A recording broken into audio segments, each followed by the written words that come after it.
तर मंडळी, आपण आलेलो आहोत एकदम वरच्या भागात बारादरी येथे. बारादरीवरून तुम्ही हे व्हिज्युअल बघू शकताय. हा व्हिज्युअल स्पॉट फोटोसाठी फार फेमस आहे. तुम्ही पर्यटकांची लगबग बघू शकताय फोटोसाठी. जबरदस्त स्पॉट आहे बारादरीचा. आतमधला एरिया, आतमध्ये प्रचंड जबरदस्त गोष्टी आहेत. वरून कसा दिसतोय परिसर, तर हा असा दिसतोय परिसर खाली एक नंबर पर्यंत. जबरदस्त. कसं वाटतंय?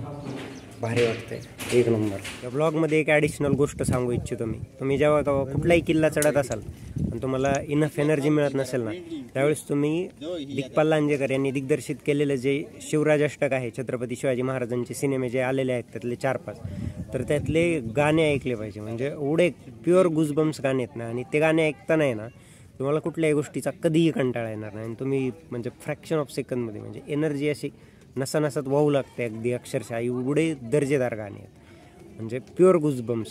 तसं किल्ला हा शब्द म्हटल्यानंतरच आपल्या शरीरात गुजबम्स आले पाहिजेत, त्यात काही वादच नाही. पण ही एक फॅक्ट ॲडिशनल सांगितली. आपण देवगिरी किल्ल्यावर गणपती मंदिराकडे आलेलो आहोत. गणपती मंदिराच्या समोर एक झाड आहे. त्या झाडावर कंटिन्युअस फक्त माकडच आहे. म्हणजे तुम्ही माकडाचं झाड म्हणू शकता त्या झाडाला. एक नंबर बसलेले आहेत. तर इथे हे गणपतीचं मंदिर आहे जे देवगिरी किल्ल्यावर आहे. आपण गणपतीची मूर्ती आतमधली बघू शकताय.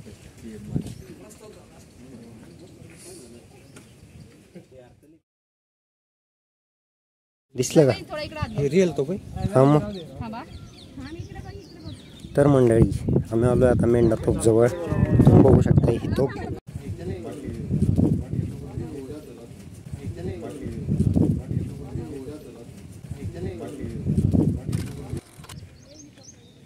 वाडा दिसतोय. नमस्कार मंडळी. तर आपला तोफखाना बघायचा अर्धवट राहिला होता, तर आपण आता तोफखान्याकडे चाललेलो आहोत. तोफखान्याच्या ठिकाणी वेगवेगळ्या प्रकारच्या तोफ ठेवलेल्या आहेत तिथे. आपण बघू शकता ज्या त्या काळात वापरल्या जाणाऱ्या तोफ होत्या, तर त्या कशा पद्धतीच्या होत्या, काय होत्या, आपण या व्हिडिओमधून थोडंसं बघणार आहोत. आपल्याला त्याच्यातली जास्त माहिती नाही, पण तरी पण आपण एक्सप्लोअर करू शकतो. वाव, कसं भारी वाटतंय. तोफखाना आहे हा. या इथे तोफ ठेवलेल्या आहेत पॅरलली, ह्या 3. त्यानंतर इकडं पण मोठा तोफखाना. इकडे बघा, तुम्ही बघू शकताय तोफेचे जे पुढचे जे ज्यातून गोळा सोडला जातो, तर हे सगळे इथे एका लाईनीत लावलेल्या गोष्टी आहेत. या प्रचंड मोठा व्याप आहे हा. आणि त्या काळात हा व्याप गरजेचा असायचा शत्रूवर आक्रमण करण्यासाठी, अटॅक करण्यासाठी. फारच शिस्तबद्ध प्रकारचं या किल्ल्याची ठेवण आपल्याला पाहायला मिळते. फार छान वाटतं. ओपन एअर कॅनॉन गॅलरी आहे इथे. एक प्रकारे कॅनॉनचं स्केच दिलेलं आहे. आपण ते जरा बघूया कशा पद्धतीने दिलेलं आहे. त्याच्यावर गोष्टी लिहिलेल्या आहेत. हे बघा, ओपन एअर कॅनॉन गॅलरी. याच्यावर इतिहास लिहिलेला आहे. तुम्ही पूर्णपणे इतिहास पॉज करून वाचू शकता. त्याच्यानंतर खाली डिझाईन दिलेला आहे. डिझाईनचा पार्ट बघा या ठिकाणी. मजल, चेस, रिंग, स्वेल ऑफ मजल, मोल्डिंग, फिलेट, लिप, सगळे पार्ट दिलेले आहेत. कसं असायचं, काय असायचं, गोळा कुठून सोडला जायचा, कॅनॉन बॉल, व्हेंट कुठून असायचा. प्रचंड जबरदस्त रचना आहे ही, प्रचंड जबरदस्त.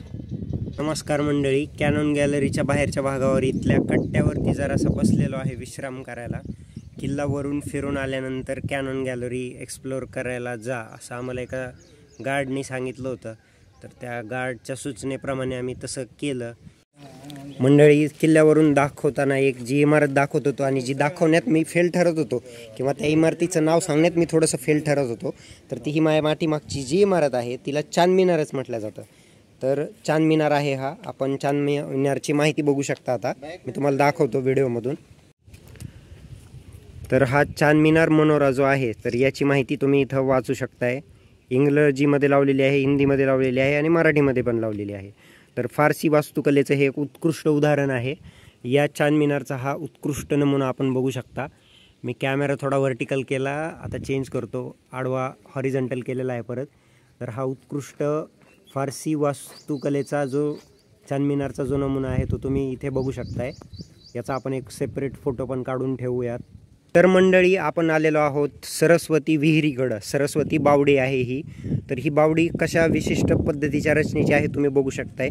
एकदम अप्रतिम रचना आहे आणि युनिक रचना आहे. अशी रचना बावडीची किंवा विहिरीची तुम्हाला कुठेही बघायला मिळणार नाही. खाली पाणी आहे तुम्ही बघू शकताय, वरून हे पाण्याचा पुरवठा, पाईप वगैरे. हे बावडीची रचना बघा तुम्ही, याचे दगड बघा किंवा याचं बांधकाम बघा. याचं बांधकाम ज्या विशिष्ट रचनेत आहे ते प्रचंड अफलातून आणि कमालीचं आहे. फारच क्लास वाटतंय ते बघायलाच, एकदम डोळ्यांना एकदम मनमोहक असं दिसतंय. आणि अशा ठिकाणी फारच म्हणजे प्रेमात पडलोय मी या वास्तुकलेच्या किंवा या वास्तुशिल्पाच्या नमुन्याच्या, या बावडीच्या प्रेमात पडलोय अक्षरशः, असं म्हणायला हरकत नाही. तर मंडळी, हा जो सरस्वती बारव विहीर जी बावडी दाखवली मी तुम्हाला, तर ह्याचा महत्त्व इथं लिहिलेलं आहे, तुम्ही वाचू शकता. तर ही 30-32 मीटर सुंदर बारव दगडांना घडवून निर्माण केलेले आहे. बारवेच्या तळापर्यंत पोहोचण्याकरता पायऱ्या तयार केलेल्या आहेत. पूर्वी जलाशयाद्वारे यात पाणी सोडले जायचे, परंतु आता ते केवळ भूमिगत झरे तसेच पावसाचे पाणी जमा होते. महाकोट्याच्या दर्गात अजीज कत्तलची दक्षिण भिंतीवर शव्वालचा नाझी सुलतान तुघलकचा एक शिलालेख आहे, जो जगवीरचा पुत्र ठक्कर नानकाद्वारे या बारवेच्या निर्मितीचा उल्लेख करतो. दौलताबादमध्ये एकूण 4 बारव आहेत. दौलत 2 किल्ल्याच्या आत, 2 शहरात. यामध्ये सर्वात मोठी बारव किल्ल्याच्या 3ऱ्या मुख्यद्वाराजवळ स्थित आहे. शिलालेखामध्ये सुद्धा याचा उल्लेख आहे. या बारवेच्या पाण्याचा वापर जनसंपर्काकरता आणि मुख्यतः सार्वजनिक उपयोगाकरता केला जात होता. हिंदीमधूनही याची माहिती आहे, इंग्लिशमध्ये आहे.